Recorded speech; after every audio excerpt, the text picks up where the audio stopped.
Bien-aimés frères et sœurs, vous connaîtrez la vérité et la vérité vous affranchira. Ça, c'est pas moi qui le dis, c'est la Bible qui le dit. Mais moi, je vous dis mieux. Vous connaîtrez la vérité historique, notamment celle de vos ancêtres kémites, et vous aurez une vision globale de ce que c'est que la vraie souveraineté politique. J'ajoute, vous reviendrez à la spiritualité africaine ancestrale et vous comprendrez les enjeux de l'indépendance économique. Et pour terminer, vous accepterez votre identité culturelle kémite et vous obtiendrez deux choses. La première, c'est la paix. La seconde, c'est le développement, à une condition. L'unité de toute l'Afrique noire, l'unité de tous les Noirs du monde entier. Otep à tous, bienvenue sur la chaîne des panafricanistes, par essence, par conviction et par excellence. Celle des citoyens kémites par nécessité et obligation de combat. Nous sommes une chaîne qui n'est guidée que par nos ancêtres et rien que par les ancêtres qui appartiennent à l'égrégore du monde noir. Par conséquent, nous ne croyons en aucun Dieu venu de l'étranger. Toutefois, cette vidéo n'est aucunement destinée à inciter à la haine ou à la violence, car nous menons un combat qui est d'abord et avant tout spirituel, intellectuel et démocratique. Ensuite, il est politique, géopolitique et géostratégique. Contre l'impérialisme, le colonialisme, le néocolonialisme et l'endocolonat, qui sont tous qualifiés de crimes contre l'humanité. Nous menons ce combat sur la base du principe fondamental que nous avons hérité de nos ancêtres kémites, qui est celui de la Mahat, c'est-à-dire solidarité, vérité et justice. Vous êtes donc en droit de connaître la vérité, et nous avons l'obligation de vous dire la vérité, rien que la vérité, afin que justice soit rendue au continent africain. Et ça, c'est notre modeste contribution dans cette noble lutte en faveur de la souveraineté, la dignité, la solidarité et l'unité africaine. Ça, c'est ce que nous appelons le panafricanisme. Bien-aimés frères et sœurs, nous allons vous parler en quelques mots de la COP 27 qui s'est tenue tout récemment en Égypte. La COP 27, c'est là où les chefs d'État se réunissent pour prendre des décisions sur le réchauffement climatique. Nous savons tous que l'enjeu est de taille à ce niveau. Le réchauffement climatique, c'est une réalité qui est pratiquement inévitable. Mais qu'on veut mettre sur le dos des Africains, que les Africains doivent payer le prix du réchauffement climatique. À quoi est dû ce réchauffement climatique? Selon les experts, on dit que c'est parce que les Occidentaux ont beaucoup d'industries, ils produisent beaucoup du CO2.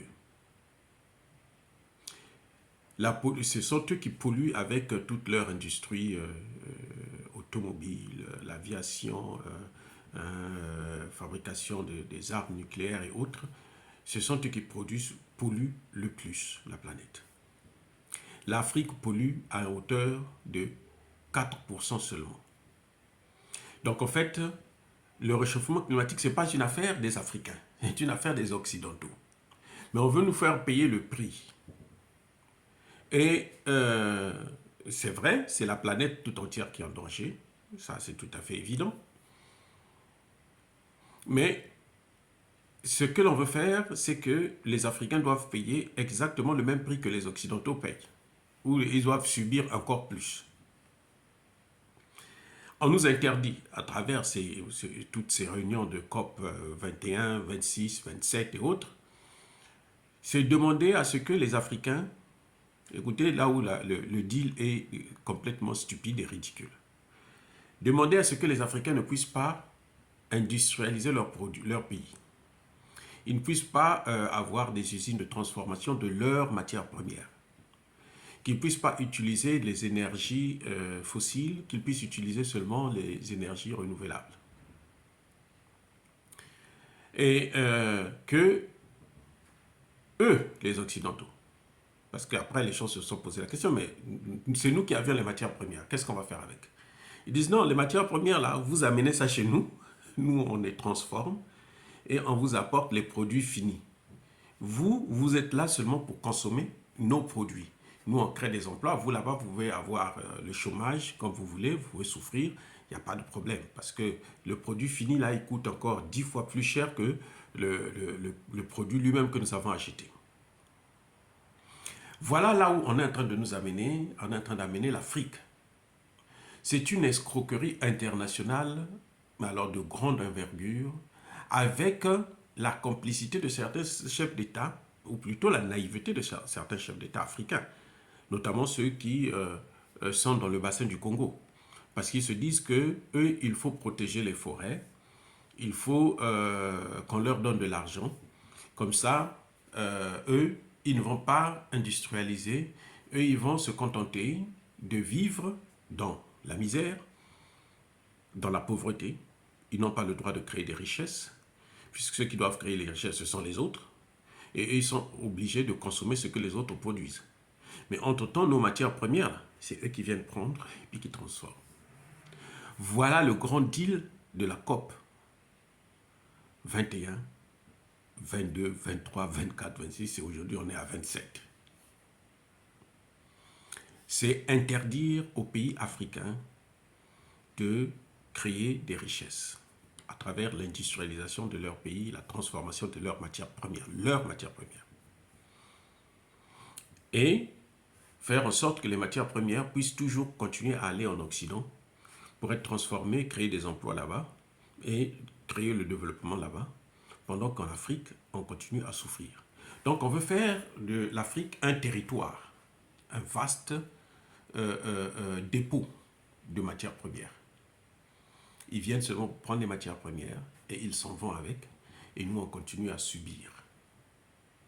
Et les effets du réchauffement climatique, mais aussi les conséquences économiques et sociales que ça peut avoir. Ça, c'est ce qui est l'inacceptable. Donc lorsque vous voyez les chefs d'État africains courir à la COP 21, à la COP 27, à la COP 26, 25, c'est qu'ils n'ont rien compris.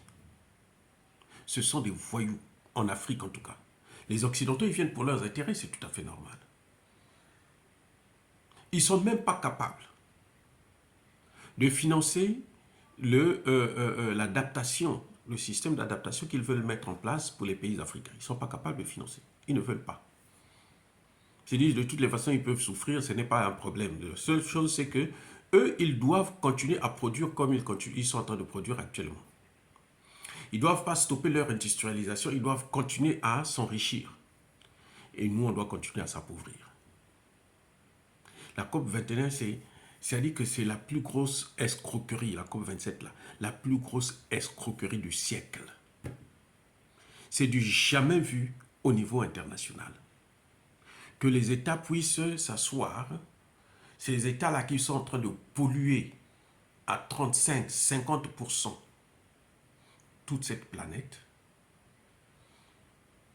Pour un seul pays, vous prenez par exemple la Chine, produit plus de 25%, les États-Unis, pareil. Mais eux, ils veulent que nous, on puisse payer le même prix que eux, ils sont en train de payer. Mais eux, ils n'arrêtent pas de continuer à produire, à s'industrialiser. Et on nous interdit, nous, de nous industrialiser. Voilà ce qui se passe exactement. Que les Africains puissent le comprendre. Ce n'est pas une bonne affaire pour nous. Même si on se met là devant, on se dit, c'est la planète entière qui est en train de payer. Oui, nous allons payer le prix. Pourquoi on va payer? Et nous, nous devrons subir les conséquences de leur industrialisation. Pourquoi? Comment expliquer de telles imbécilités? C'est tellement ridicule. C'est tellement ridicule. Et je ne comprends pas pourquoi les chefs d'État africains continuent à accepter des choses pareilles.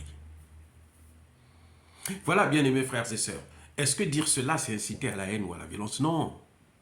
Vous devrez connaître la vérité. Yaba colère ve yamalem. Je persiste et je signe. Soyez bénis par le Dieu des Kémites.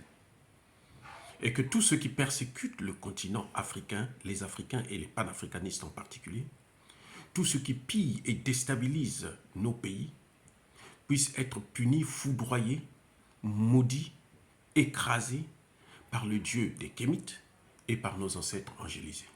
J'ai dit et j'assume.